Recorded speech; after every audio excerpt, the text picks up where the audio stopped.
근데 아날로그 파워앰프를 안 하고 디지털 파워앰프. 아날로그 파워앰프는 책 좀 많아요. 그거 될 때는 그냥 별로 문제가 없는데 디지털 파워앰프 때는 문제가. 아까 그 이야기했죠. 왜 1메가헤르트가 나오는 이야기 듣죠. 그럼 디지털 파워앰프 스위칭 할 때 좀 문제점이 생깁니다. 그래서 디지털 파워앰프는 무조건 그 노이즈 쉐이핑 필터가 들어갈 수밖에 없어요. 그것도 어떻게 했냐 그러면 사람이 잘 못 듣잖아요. 요 위에 못 듣잖아요. 그렇죠? 그래서 모든 쓰레기들을 저 위쪽으로 밀어 넣어놓은 거예요. 지금 노이즈 쉐이핑 해가지고. 그래서 그 디지털 파워앰프 될 때는 반드시 있잖아요. 특별한 필터가 필요해요. 왜? 온갖 쓰레기들이 지금 스위칭 주파수들이 저기 다 들어가 있기 때문에.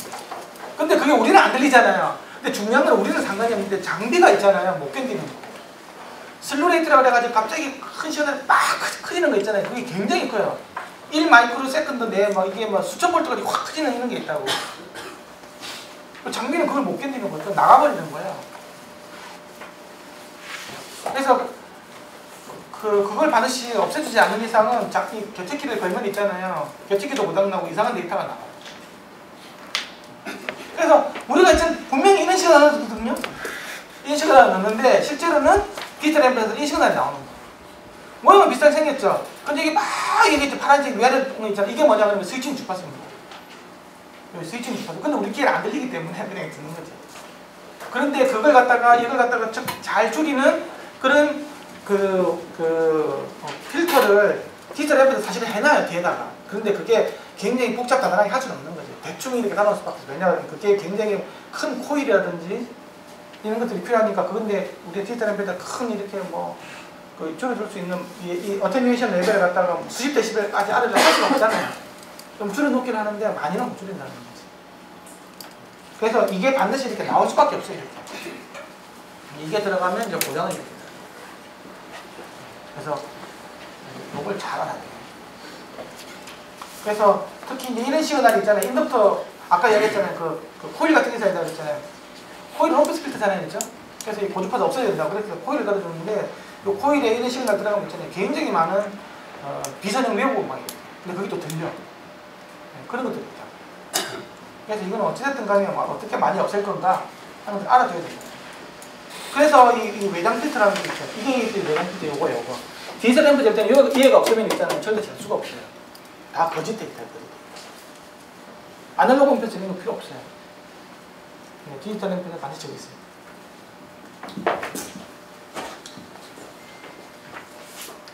그 다음에 이제 AS17 필터라고 해가지고 있잖아요. 또 이제 그게 우리가 나이키스 이상 주파수를 확 잘라주는 거 있잖아요. 그 두 가지 같이 다 있어요.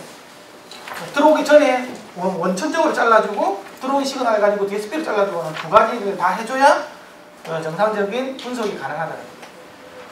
그래서 실질적으로 이런 시그널에 삐 했죠. 1kg 톤이니까 이거 낮잖아요. 그렇죠? 클래시터 앰프 출력해서 보면 이렇게 나온다는 거지.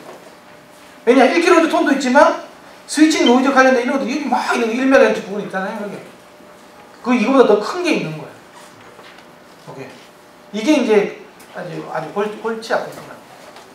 그래서 이걸 갖다가 1차적으로 있잖아요. 이 필터 있잖아요. 저게 외장 필터 있잖아요. 외장 필터를 가지고 패시브 LCR 로패스를 해가지고 있잖아요. 줄여주면 이제 여기 컸던 게 이만큼 떨어지는 거예요. 이것도 있으면 안 되겠죠. 그래서 또 내장되어 있는 AS17 필터를 이용해가지고 한 번 더 해주면 20km에서 싹 끊어주면 이제 겨우 이거는 뭐 비슷한 게 이렇게 나오잖아요. 그래서 요 필터가 다 있어야 돼요. 그래서 디지털 앰프 될 때는 반드시 AS21 필터 있잖아요. 로패스 필터 있잖아요. 굉장히 차수가 높은 걸 반드시 끌어줘야 되는 거예요. 그리고 외장 LCR 걸려있는 이런 것들 있잖아요. 이게 거의 마이너스 60인가 80까지 떨어뜨려줘야 돼요. 확 떨어뜨려줘요. 제가 떨어뜨리면 안 됩니다. 그래서 우리가 디지털 앰프라는 말은 사실 틀린 용어야. 그냥 스위칭 모드 파워 앰플리파이어가 돼요. 스위칭 모드 앰프는 스위칭 모드 파워 앰프라는 건데, 그래서 이제 어쨌든 굉장히 효율은 좋지만 노이즈를 엄청 발생시키는 거라는 거지. 노이즈 제너레이터라는 거지. 그래서 그냥 이게 이 앰프가 있잖아요. 앰프가 있으면 부하 연결이 되는데 그렇죠? 부하 연결 시켜줘가지고 반드시 이 필터를 거쳐서 이게 들어가야 되는 거예요. 이걸 뭐 여기서 이걸 왜 들어가? 여기서 이렇게 바로 연결하면 안 되나? 여기서 입력 단어로 이렇게 하면 안 되는 거예요. 큰일 나. 이 비싼 장비 오래 못 써요. 특히 큰 출력을 할 때 있잖아요. 그래서 이 필터를 걸면 있잖아요. 여기서 확 줄이는 거죠. 이게 얼마나 줄이냐 그러면 마이너스 50dB까지 줄여줬죠. 그래서 확 줄여준다고. 이거는 20kHz까지 돼요 필터고요. 얘 같은 경우는 이제 그 96kHz까지 아마 될 거야. 아마 96. 그래서 요즘에 이제 하이 레졸루션 같은 게 새로 나왔어요. 이게 이제 더 성능이 좋죠. 더 많이 줄이죠. 그리고 이 특성도 더 좋고. 그러면 요걸 팍 줄여주면 좋은데, 그러니까 그 패스밴드 내역은 건드리면 안 될 거잖아요. 그렇죠? 이거는 그대로 갖다가 팍 줄여야 될 거잖아. 네가 뭐 줄여야 돼. 건드리면 안 될 거잖아. 그래서 이거 보면 약간 건드려요. 이게 10에서 20km 사이 얼마냐 그러면 0.03 정도는 조금 오버슈트가 됐다. 떨어질 수가 없기 때문에 잘 떴다가 떨어지거든요. 오버슈트가 됐다가. 이렇게 되는 거죠. 요만큼 있는데 어쨌든 이거는 0.02 정도니까 야 기억해 봐주자. 이렇게 하는. 그래서 실제로 있잖아요. 이 필터 안 걸고 바로 채우면 있잖아요. 이렇게 나오고 이거 뭐 이렇게 스위칭 주파수 확 뛰는 거예요. 엄청 큰 거예요. 그런데 걸어주는 순간 이렇게 바뀐다. 외장 필터를 걸어주는. 이렇게 해주고 그 다음에 이제 이게 더 짧아져가지고 이렇게 하면 더 걸어주면 이게 완전히 없어져 버립니다. 그래서 실제로 이게 나오니까 외장 필터로 하면 그래도 이만큼 나와주는 거고요. 더 깨끗하게 이제 로피스 필터로 하면 이렇게 예쁘게 이렇게 다시 갑니다. 이런 걸로 재면 안 돼요. 근데 뭐 우리가 못 듣는데 뭐 그냥 재면 안 됩니까? 그리고 앰프니까 그냥 스피커 물리면 안 되니까 이렇게 하면 될 거잖아요. 그렇죠? 우리가 못 듣는데 우리가 뭐 박쥐도 아니고 그냥 하죠. 뭐 이렇게 하면 되는데 문제가 뭐냐면 트위터가 나가요. 이런 것들이 많이 들어오면 있잖아요. 그리고 액티브 필터를 거치잖아요. 패시브 필터를 거치잖아요. 크로스오버 네트워크 있잖아요. 그 회로들이 계속해서 이 고주파수 시그널에 시달리게 됩니다. 그게 좋지는 않아. 그래서 이걸 많이 줄여주는 그런 디지털 앰프가 좋은 거지. 재단을 많이 줄여놓은. 최대한 여기에 가깝게 이렇게 해주는 게 좋겠죠. 그렇죠? 그런데 실제로 아까 이거 해주려고 이렇게 비싸게 해가지고 이렇게 줄여주니까 이만큼 줄여주는 거잖아요. 이런 거니까. 그렇죠? 그런데 이런 비싼 회로를 디지털 앰프, 싸구려 디지털 앰프 몇천 원짜리 뒤에다 누가 달아주겠냐고, 이 뒤에다가. 안 된다고, 그거. 그쵸? 그러면 그냥 이거 막 나오는 거야. 심하다, 이거 조금 줄이는 게 나오겠지. 이거보다는 훨씬 더 더러운 게 나옵니다. 그래서 A10 그 17 표준에서는 반드시 이제 아까 그런 외장 필터도 필요하지만 내장 필터 있잖아요. 또 줄여주는 게 한 번 더 들어가는데 그게 아까 이렇게 또 들어가는 게 지금. 이게 옛날에 아날로그 필터일 때 뭐라고 디지털 필터 같은 경우는 얼마나 더 여기서 보면 많이 80까지 줄여버리죠. 그렇죠? 또 이렇게 들어온 걸 가지고 또 한 번 또 잘라주는 거야. 한 번 더. 이거는 이제 디지털적으로. 아까 그거는 들어온 입력 자체 있잖아요. 아날로그 단에서 한 번 확 줄여주는 거고 이거는 디지털로 되어 있는 거 가지고 또 필터를 또 올려. 굉장히 사각 필터를 가지고 확 걸어주는 거야. 이게 AS17 필터. 이거는 ADC, DAC 컨버터 절대로 이렇게 들어가야 되고요. AC 컨버터 들어가야 되고 이게 M 절대로 반드시 들어가야 되는데 두 가지에서 다 AES17 필터를 반드시 사용하라고 되어 있어요. 꼭 아셔야 돼요. 그래서 오디오 파워앰프를 한번 떼어볼게요. 아까 오디오 파워앰프 잴 때 제일 중요한 아까 그라운드 이야기했잖아요. 그렇죠? 그라운드 줄 때 이 한 개다가 이렇게 다 물려야 돼요. 예를 들면 내가 지금 AP 장비에 있잖아요. AP 장비 보면 이 그라운드 물리는 구정이 되게 많아요. 그래서 하나, 둘, 셋, 넷 막 이렇게 있죠. 요걸 가지고 이렇게 했는데 어디에서 또 이렇게 했는지 이렇게 다 여기서 있잖아요. 다 이렇게 그라운드 잡아줘야 됩니다. 그런 걸로 가죠. 그리고 이거하고 노트북도 컴퓨터하고도 물리고 있잖아요. 얘하고 앰프도 물리고 이렇게 다 물려주는 거예요. 여기서부터 시작해가죠. 그게 이제 스타 그라운드인 거예요. 아시겠어요? 그렇게 하면 그라운드 문제가 많이 좀 해결이 돼요. 근데 스타 그라운드를 해야지 이거 있잖아요. 이거는 이거 이렇게 해가지고 있잖아요. 시리즈로 있는 시스템 있잖아요. 이게 저항이 계속 중첩이 되거든요. 그러면 그라운딩이 안 돼. 저항값이 계속 누적이 되기 때문에. 그러면 전기차가 생길 수밖에 없고 전류가 올 수밖에 없다는 거예요. 그럼 그라운드 문제가 해결이 안 돼요. 그렇게 하시면 안 돼요. 그래서 어떤 여기에서 두 개가 동시에 나간다 그랬잖아요. 여기서부터 다 같이 나가잖아요. 그럼 여기서 이렇게 나오고 있는 식으로 있잖아요. 한 군데서 다 나가. 그래서 여기서 PC에다가도 이렇게 PC에다 물리죠. 이렇게 이런 식으로 해서 이렇게 그라운드를 잡아줘야 돼요. 여기도 이렇게 어떤 앰프 이렇게 클립도 물려주죠. 뭐 페인트 칠했으면 섞여가지고 페인트에다 해봐 아무 소용이 없잖아요. 섞여가지고. 자동차 같은 경우는 이제 그 마이너스를 차 자체를 가지고 마이너스를 쓰거든요. 그러면 이제 그 그라인드 가지고 있잖아요. 윙 하나가지고 한 건데 이거 도금 다 뺏겨내가지고 여기다가 이제 그런 그람수를 딱 붙이고 다 플러스만 왔다 갔다 하는 거죠. 차체 자체가 다 마이너스 접지선이 돼요. 자동차는 그래요. 그리고 그럼 디지털 파워앰프인데 이게 출력이나 노이즈를 보는 거잖아요. 출력 노이즈를 보는 거잖아요. 이렇게 볼 때 아까 이야기했지만 이게 또 그러면 뭐하자 가지고 원룸 맥스로 해가지고 이게 뭐 몇 볼트가 나오네 이렇게 볼 거잖아요. 이때 제일 중요한 게 뭐냐 그러면 여기 입력을 어떻게 줘야 되냐 입력을 어떻게 줘야 될까 입력을 명기를 해줘야 되는 거지. 이게 오픈되어 있는 건지 쇼트가 되어 있는 건지 600옴에 걸려 있는 건지 해줘야 된다고. 그래서 지금 얘 같은 경우에는 요 이렇게 되어 있잖아요. 완전 이렇게 했다 그러면 오픈되어 있는 거지, 그렇죠? 그럼 무한대 저항이기 때문에 이거는 굉장히 큰 저항이 나온다고. 근데 이게 내가 장비를 연결하잖아요, 이렇게, 그렇죠? 연결하죠. 그렇죠? 여기 어떤 출력단을 연결하잖아요, 그렇죠? 여기서 얘 출력단을 600옴이라고 지정해주면 얘는 얘 입장에서 보면 얘의 입력이 600옴으로 되는 거죠. 얘가 600옴을 내주는 거니까. 그렇게 해서 반드시 지정을 해줘야 된다고. 그렇게 하면 저거 출력 다 틀립니다. 그리고 뭐 내가 나중에 보여줄 수 있는지 모르겠지만 여기다가 있잖아요. 내가 출력 임피던스를 아까 600옴 해주잖아요. 그렇죠? 그럼 1kg로 바꿔주잖아요. 25옴 바꿔주잖아요. 이게 출력 임피던스 있잖아요. 이게 소스 임피던스 제너레이터 있잖아요. 바꿔주면 저쪽에서 노이즈 라인이 다 바뀌어요. 작아질수록 작아지고 커질수록 커진다. 그게 바로 우리가 말하는 소스 임피던스예요. 그래서 그런 거 없이 나는 그 입력단 말고 얘 자체 노이즈를 보고 싶은 거잖아요. 얘 전자자본 있잖아요. 그렇죠? 그렇게 보려고 이제 하려면 EIN 그 이퀴벌런트 인풋 노이즈라는 개념으로 접근해요. 그거는 입력에 상관없이 얘 갖고 있는 노이즈만 볼 수 있는 방법이에요. 그래서 마이크 프리앰프단 있잖아요. 그래서 반드시 EIN 값이 얼마다고 반드시 처리하게 되어 있어요. EIN 측정하는 거 오늘 다루진 않을 거예요. 그래서 일반적으로 잴 때는 대부분 그 앰프다 그러면 소스 단위 보통 출력이 600옴이라고 보거든요. 그러니까 600옴에다 맞춥니다. 대부분 다 600옴일 때 우리가 노이즈 값을 보는 거예요. 아시겠죠? 그래서 여기서 뭐 그냥 보여드릴게요. 그냥 간단하게. 그러니까 임피던스를 알아야 돼요. 출력 임피던스의 개념을. 근데 그 교육은 오디오 인터페이스 교육에서 다 다루고 있기 때문에 맨날 교육에다 보고 오라고 하면서 지금 이거 소스 임피던스가 뭐죠? 뭐 볼티지 디바이더가 어떻게 동작하죠? 이런 걸 모르면 정말 골치 아파. 내가 지금 이야기하면 무슨 말인지 잘 모를 거예요. 지금. 존슨 나이키스트 노이즈가 지금 뭔지를 아마 모르면 이게 지금 진도가 안 나가는 거죠. 네, 얘기 안 하겠어요. 여기 보면 입력 단위 있으면 있잖아요. 이게 이제 아웃풋 컨피그레이션이라는 거죠? 아웃풋이죠. 그럼 여기 보면 이게 소스 임피던스를 25옴에서 70옴, 100옴, 600옴 이렇게 바꿔줄 수 있죠, 그렇죠? 네?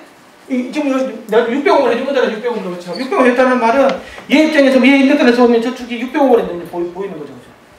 소스 임피던스 600옴짜리가 되는 거예요. 이렇게 됐을 때 하고 요걸 갖다가 600옴이 아니고 이걸 갖다가 뭐 25옴으로 절대하고 있잖아요. 저쪽에서 나오는 저게 앰프 증폭시켜다 출력되는 노이즈량이 다 다른 거예요. 25옴일 때 더 작아. 600옴일 때 더 커. 연결 안 해. 에이씨. 연결 안 해. 빼버렸어, 이렇게. 그쵸? 엄청 크게 나옵니다, 그러면. 왜? 무한대니까. 여기 끊겨 있는 거잖아요, 그쵸? 예, 그런 게 있다는 거예요.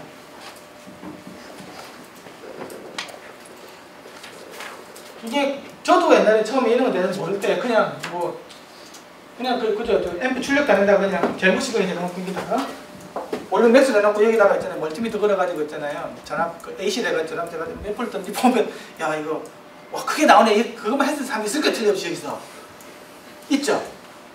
여기다 걸어가지고 멀티미터 가지고 이 입력 단위 뭐 어떻게 되는지 아무 생각을 안 하는 거예요. 이 볼륨 줄이니까 야 이거 크네 작네 막 이렇게 하는 거 있는 거예요. 멀티미터 보면서 했을걸. 그러면 그 마이너스 무한대일 때 소스 임피던스가 오픈되어 있으니까. 그래서 내가 저번에 어떤 사람한테 그 입력단을 2개 있잖아요. 해가지고 2개 쇼트를 시켜봤어요. 이렇게 우리 생각에 딱 연결되니까 쑥 좋아지는 것도 없고 이거는 뭐 어떻게 되는 것도 모르는 거지. 그냥 하면 돼서 생각을 안 해봤으니까. 그런 게 있어요. 그래서 이제 이런 그 장비에서는 소스 임피던스하고 출력 임피던스하고 인맥 임피던스 개념이 들어가 있는 거예요.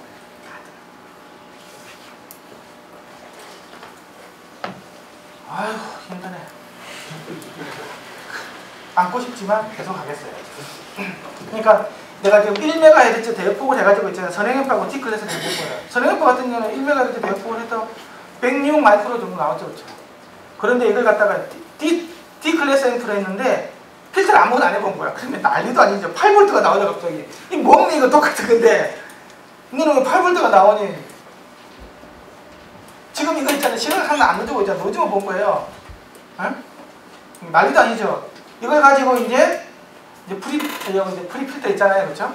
걸어주니까 24mm, 22mV로 바뀌고 거기다가 이제 내부 AS17 필터 있잖아요. 거기까지 걸어주면 1.5mV로 확 줄어드는 거예요. 그래도 이거보다는 크죠. 그렇죠? 이거는 0.1인데 이거는 뭐 1.5니까 10배는 더 크긴 하지만 이렇게 줄어듭니다. 그래야 이제 요거는 비스무리하게 측정할 수 있다.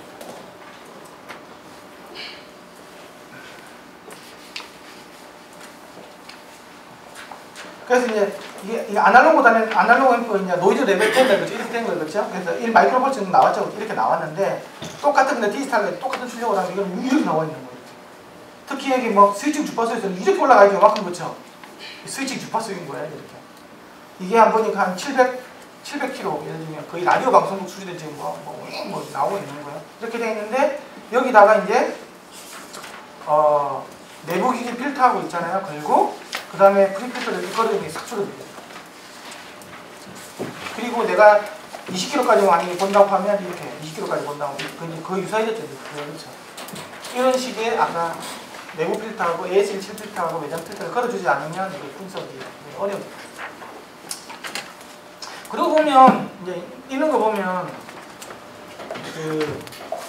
지금 디지털 기술이라는 게 있잖아요.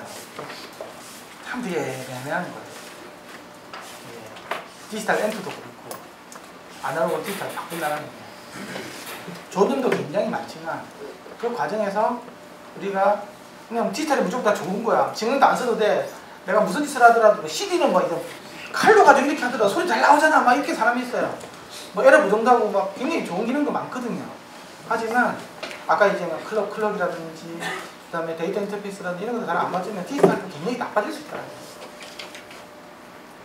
지금 이거 디지털 앰프도 출력도 굉장히 좋고 효율도 좋아지고 막 조그맣게 만들 수 있고 뭐 이건 뭐 기적처럼 생각을 할 수 있지만 실제로는 이제 이게 이 안에 들어가 있는 온갖 트릭들이 있잖아요. 온갖 스위칭 노이즈들이 저 위에 있는데 뭐 우리는 못 듣지만 동물 세계는 얼마나 힘들겠어. 박질한 애들 맨날 미는 것들이 있고 막 그쵸? 예, 그런 부분이 있다는 거예요.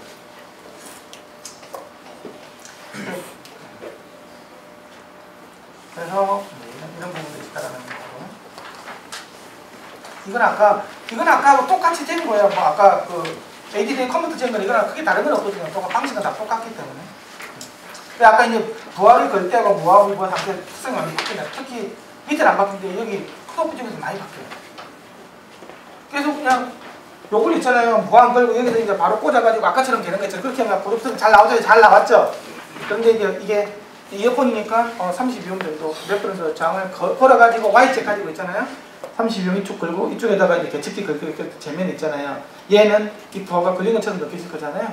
이렇게 해서 이제 이거 재보면 고주파 특성하고 THD하고 주파 특성하고 IND하고 막 다 나쁜 쪽으로 가요. 더 걸립니다. 왜? 이 부하 특성까지도 같이 영향을 미치기 때문에. 그래서 어떻게 보면 반드시 이 부하를 걸어서 재는 게 마치 그냥 무식하게 그냥 여기 있는 출력 단자 요걸 가지고 이렇게 재는 거 있죠. 이렇게 되는 거. 이거는 사실은 정확하가 아니에요. 이렇게 하면 안 된다. 이렇게 되는 게 아니고 실제로는 이게 이렇게 물려야 되는 거겠죠. 이렇게 그렇죠? 이렇게 물려있는 상태에서 여기서 이렇게 따내가지고 이렇게 해서 재야 된다. 이게 이쪽에 따내서 이렇게 돼야 되는 건데 Y잭이 있으면 가능하다는 거예요. 이렇게 해서 많이 달라요. 그리고 저렇게 해서 재면 조심해야 될 게 하나가 있어요. 조심해야 될 게 나는 지금 요 부하를 여기 연결했잖아요. 그렇죠? 근데 이 부하 연결 상태에서 여기서 이렇게 따내서 재는 거잖아요. 그렇죠? 이렇게 보는 거잖아요. 그렇죠? 그럼 잘못하면 내가 이걸 재는 게 아니고 부하를 잴 수가 있어요. 그걸 조심해야 돼. 여기 이렇게 이어폰 달아서 듣는 제품이니까 여기다가 이어폰을 달아놓고 거기다가 재는 사람이 있어요. 그러면 이거는 내가 요걸 재는 게 아니라 이어폰을 재는 거예요, 지금. 왜냐? 이 특성보다 이어폰 특성이 훨씬 나쁘거든요. 이어폰 특성이 이 특성이 다 묻어서 나와요.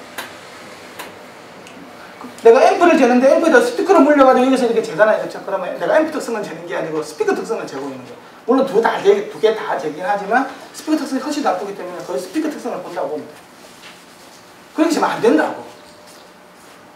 그럼 부하를 연결하려면 어떻게 합니까? 그래서 이런 순수 저항 보호만 다는 거예요. 왜냐? 이거는 얘에 영향을 안 미치기 때문에. 이게 순수 저항값밖에 없으니까. 얘는 그냥 부하 저항이 8옴이고 인덕턴스, 커피턴스가 하나도 없다고 보는 거예요. 보는 게 아니고 진짜 그래야 되겠지. 그러면 그렇게 재면 됩니까? 라는 거예요. 우리가 갖고 있는 스피커가 진짜 이렇게 32옴 저항이에요? 아니죠. 저항값이 계속 바뀌죠. 그리고 위상도 막 마이너스 80도, 플러스 80도까지 바뀌는 경우입니다. 그래서 나온 게 이 제품이에요. 이거는 제가요, 위상도 다 바꾸고, 카페시탄스 값도 바꾸고, 인덕턴스 값 다 바꿔주면서, 출력도 뭐 2000W, 3000W까지 다 볼 수 있는 거예요. 그러면서, 얘 앰프의 특성을 보려고 좀 이따가 동그랗게 보여드릴게요. 이해가시죠? 근데 저런 걸 가지고 있잖아요. PA하고 SR 있잖아요. 저런 걸 가지고 안 되면 있잖아요. 특히 이제 서브포 스피커, 저음 내는 스피커 있잖아요. 그 특성은 절대 볼 수가 없어요. 이거는 좀 이따가 보여드릴게요. 자, 그래서 주파수 음각인데 이것도 똑같이 이렇게 보고요. 채널 간에 이제 위상도 이렇게 틀어지는 걸 볼 수 있고, 위상 이야기예요. 그리고 크로스토크인데 있잖아요. 크로스토크가 재밌는 게 L에서 R로 가는 크로스토크하고 R에서 L로 가는 크로스토크 양이 서로 다르게 나올 수 있어요. 근데 하나만 재면 안 돼. 크로스토크는 항상 다 재봐야 돼. 두 개 다르죠. 그래서 크로스토크는 제일 중요한 건 모든 주파수를 다 보는 게 중요해요. 고주파로 가서 크로스토크 양이 커지죠, 일반적으로. 네, 이건 자기장 영상이기 때문에 고주파로 갈수록 자기장이 더 커지거든요. 그래서 일반적으로 10kg 하나만 자. 급할 때는 10kg 하나만. 제일 높은 주파. 20kg는 너무 그렇고, 거기는 뭐, 우리가 실제로 음악이 많이 안 들어가는 거잖아요. 대역은 20kg까지 있지만, 사람한테 유효한 고주파수라고 10kg로 봐야 되는 거예요. 제일 대표적으로. 10kg 넣어서의 크로스토크 양을 빼는 다 보든지 10kg만 보든지 둘 중에 하나예요. 그 다음에 DC 오프셋이라는 이야기인데요. 이게 아까 우리가 들어가는 사람들은 다 이게 사인파 아닙니까? 그렇죠? 사인파면 0에서 위아래로 똑같이 플러스 1, 마이너스 1 이렇게 가야 되는 거잖아요. 그렇죠? 그런데 어떤 의미였든 간에 이게 나중에 만약에 앰프가 한쪽으로 붕 들려있어가지고 여기서 이렇게 동작을 한다고 생각해보세요. 그럼 스피커가 한쪽에서 밀려있는 상황에서 여기서 이렇게 동작하고 있을 거잖아요. 그렇죠? 항상 한쪽으로 뭔가가 전압이 바이어스가 걸려있는 거잖아요. 그러면 스피커가 못 살겠죠. 오래 못 간다고. 한쪽으로 계속 밀려져 있는 거니까 하루 종일 한쪽으로 밀려 있는 거니까요. 아니면 뒤로 밀려 있든지. 그래서 그 양을 굉장히 작게 드리면 좋은데. DC 옵셋 반드시 측정해야 돼요. 이 DC 옵셋가 지금 마이너스 1mV는 있는 것 같은데 아주 좋다. 플러스 마이너스 10mV면 앰프에서 이 정도면 뭐 큰 볼륨에서 이 정도라고 그러면 큰 문제가 없다. 이렇게 보면. 다음은 댐핑 팩터예요. 댐핑 팩터. 아까 댐핑 팩터 이야기를 했죠? 그러니까 시그널 넣어주는 데 있잖아요. 시그널대로 여기 그 스피커가 이제 그대로 구동을 시켜주면 댐핑 팩터가 굉장히 좋은 거예요. 댐핑이 무슨 말이에요? 물론 다른 말로 하면 이 앰프가 얼마만큼 스피커를 제어를 잘해준다는 거잖아요. 니는 내 시키는 대로 따르고 내가 큰 출력을 해주고 내가 크게 움직여주고 내가 쓰라고 다 쓰고 있잖아요. 그걸 얼마나 잘해주면 댐핑 팩터가 굉장히 좋은 거예요. 100 이상 나오고 그런데 아까 이야기했지만 그렇게 되려면 있잖아요. 이 앰프 출력 임피던스가 빵이 돼야 된다고. 그쵸? R하고 C가 있는 것 같았으면 시정수량 기울인다 이런 게 그쵸? 딱 올라가고 딱 쓰면 서야 되는데 이렇게 올라가고 이렇게 나온다고. 그래서 출력 임피던스가 거의 빵이 돼야 되는데 출력 임피던스를 빵으로 만들 수가 있냐고. 그러면 굉장히 많은 전류도 확 흐를 수도 있고. 그쵸? 앰프 입장에서는 굉장히 많은 전류가 오르면 굉장히 보호회로 같은 게 작용해야 되고 어쨌든 뒤에 그 파워 출력단에 굉장히 복잡해져요. 비용도 많이 들어간다. 그래서 이제 그 하이파이에서는 보통은 뭐 댐핑 팩터를 뭐 30 이상 정도, 100 이상 이렇게 따져요. 30 이상이 되려면 0몇 옴이죠. 0.1옴, 0.2옴이죠. 우리가 보통 스피커가 4옴에서 8옴이잖아요. 그 정도로 가야 됩니다. 내가 100 정도 되려면 0.03옴 정도 돼야 돼요. 출력이. 그러면 300 되려면 뭐 0.00 이렇게 나와야 되겠죠. 근데 그거는 하나도 의미가 없어. 왜 의미가 없냐고 그러면 그거보다 더 낮은 것들은 나는 사실 30이면 된다고 봐. 그런데 하이파이 애들은 100까지래. 그래서 0.035까지를 이야기하는 사람도 있어요. 그게 왜 의미가 없냐고 하면 케이블 있잖아. 케이블 왔다 갔다 되잖아. 그 저항이 그거 0.035 정도만큼 맞거든요. 그리고 또 스피커 보면 크로스오버 네트워크 있죠. 거기 또 인덕터가 걸리잖아요. 이 저항무시 없는 거야. 그래서 이거 하는 게 가다가 어디가 똥되기 때문에 뭐 내가 뭐 이거 내버릴 필요가 없다라는 거지. 그래서 너무 이게 있잖아요. 뭐 이렇게 삼다수 부어줄 필요가 없는 거예요. 이제 가다가 다 흐리멍텅해지기 때문에. 그래서 웬만큼 수음을 부어주면 된다는 거지 이제. 이게 여기 얼마 정도 나왔습니까? 한 200에서 300 사이니까 250 나오는 거죠. 사실 이것도 주파수별로 다 달라요. 근데 일반적으로 거의 비슷비슷해. 댐핑 팩터. 근데 제일 중요한 거는 저주파수. 그래서 댐핑 팩터가 낮잖아요. 그러면 딱 정지시키니까 댐핑하는 게 정지시키는 거잖아요. 댐퍼니까 그렇죠. 딱 하면 네가 딱 서줘야 되는 거죠. 근데 댐핑이 낮다 그러면 딱 키가 정지시키니까 펄스가 딱 쳐야 되는데 그러면 헬랭. 댐핑 팩터 안 좋은 거죠. 그렇죠? 네, 댐핑 팩터도 측정을 해볼 수 있었는데, 그치? 시간이 없는 내려놓은 거. 댐핑 팩터도 측정을 할 수 있어요. 요즘에 나오는 DAP들 이런 거 보니까 뭐 0.345 정도 이 정도, 그치? 폰도 아마 그 정도로 알고 있고 1옴이 좀 넘어가면 좀 별로예요. 아까 내가 말한 그런 관점도 있고 다른 관점이 뭐가 있냐 그러면 이 스피커라는 게 주파 특성이 다 바뀌잖아요, 그렇죠? 그치? 이게 주파 특성이 올라갔다가 내려갔다가 올라가고 이렇게 되거든요. 인덕턴스 갔다가 뭐 공중에 걸리고 막 이렇게 되거든요. 그래서 이게 그렇게 이게 차이가 심하게 많이 출렁이는 것 같은 경우는 전압법 효율이 다를 거잖아요. 그쵸? 어떤 녀석은 1옴에 걸려서 어떤 10옴 걸린다, 어떤 0.1옴 걸린다, 어떤 분들은 100옴 걸린다 이렇게 될 거잖아요. 바뀌잖아요. 그렇죠? 그러면 나는 1V 올려주는데 나는 1V가 저한테 다 갔으면 좋겠는데, 그쵸? 다 갔으면 좋겠는데 1V 가지고 20Hz는 얘가 예를 들면 얘가 출력 임피던스 1옴짜리가 있었어요.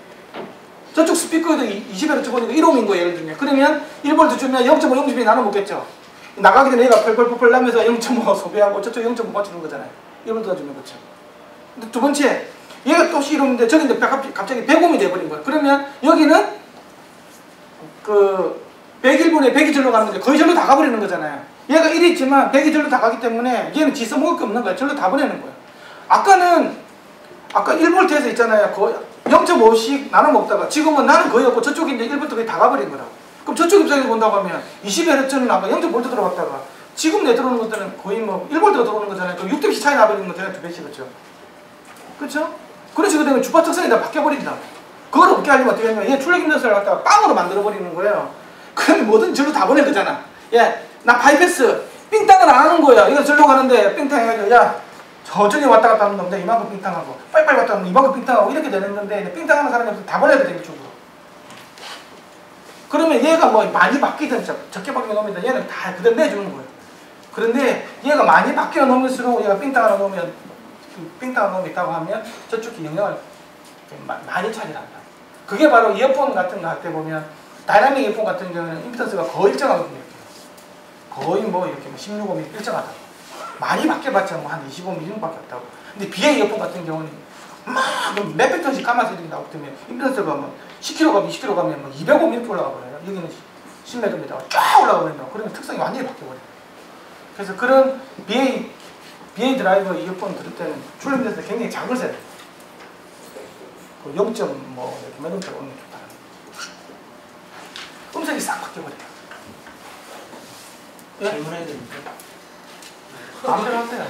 뭐 해놓고 뭐 해도 된다. 클래스 A에서 표기한 그 댐핑 팩터하고 클래스 D하고 같은 수치를 해놓은 것을 저희가 비교를 해봤었는데 많이 차이가 나더라고요. 그래서 그게 날 수 있는 건지 아니면 그쪽에서 잘못 표기를 한 건지.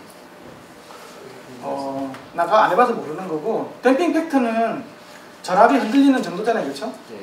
내가 그냥 내가 뭐 부하를 연이라고 안 하는 한에 1V가 똑같이 나온다고 하면 아무 문제가 없는 거잖아요, 그렇죠? 근데 흔들리는 건 정도잖아요, 그렇죠? 그거는 내가 무슨 그 방식이 나오면 상관이 없어. 흔들리는 정도만 가지고 계산해 버리면 되기 때문에 그래 계산이 잘못된 거예요. 아니면 측정이 잘못했거나. 굉장히 측정 잘해줘야 돼. 생각보다 이게 쉽지가 않아요. 요즘에는 스마트 앰프라는 기능이 있어요. 스마트 앰프. 이게 뭐냐고 하면 내가 몇 ohm짜리 걸리면 있잖아요. 지가 그 임피던스를 지가 알아서 있잖아요. 거기에 맞는 시그널 레벨을 지금 막 자동으로 조절해줘 이게. 그게 측정을 잘해줘야 돼. 생각보다 되게 어려워요. 특히 앰프 같은 거. 앰프 있잖아요. 앰프란다. 지금 이게 스마트폰이잖아요. 600ohm 헤드폰 딱 걸면 있잖아요. 2V까지 나와요. 제대로 걸리면 착 해주고. 자동으로. 그다음에 이어폰 딱 보면 있잖아요. 제대로 내봤자 뭐 300, 400mV밖에 안 나와요. 그러다가 옥스로 해가지고 딱 뽑잖아요. 그러면 또 1V까지 딱 나와요. 이 모든 게 딱 걸리는 순간 있잖아요. 얘가 자동으로 이 앰프가 임피던스를 인식을 해가지고 니는 옥스로 보내는구나. 외부 입력 기기도 안 되네. 그럼 1V 쫙 나가. 헤드폰이네. 니는 좀 크게 내줄게. 시원시원하게 들어. 2V 쫙 내주고.